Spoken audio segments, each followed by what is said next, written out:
একাকিত্ব। একাকিত্ব মানেই কিন্তু নয় কোনো মন খারাপের চাবিকাঠি। একাকিত্বকে উপভোগ করতে পারলে যোগায় সে বরণ অনেক সুখেরই চাবিকাঠি। দুর্বল মনোভাবাসম্পন্ন মানুষেরা স্বপ্নেও থাকে না একা। একটা ভিড়ের মাঝে খোঁজে শুধু নিজের আস্তানার ঠিকানাটা।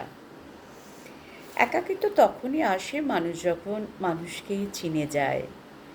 বাছা বাছা মানুষের সঙ্গই যেন তখন অভিপ্রেত মনে হয়।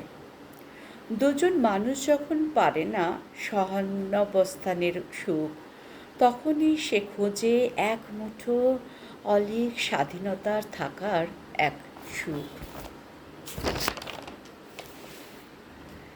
বিশেষ বিশেষ মানুষেরাই বিশেষত এই রোগের শিকার, যেহেতু তারা ব্যতিক্রমী এবং হয়তো পারে না মানতে বিভিন্ন ব্যভিচারের রূপরেখা।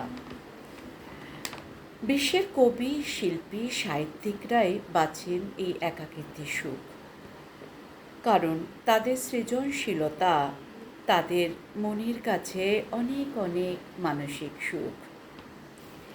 একাকিত্ব যৌবনে হয়তো খানিকটা অসহ্য মনে হয়, অথচ বয়স বাড়ার সঙ্গে সঙ্গে এই একাকিত্বই হয়ে ওঠে সুমধুর, পার্থিব, অপার।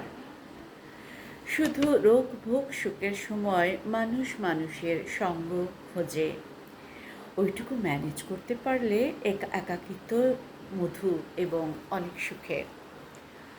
মনের মতো মানুষ কাটাতে পারে একমাত্র একাকিত্বের যদি কোনো থাকে অসুখ।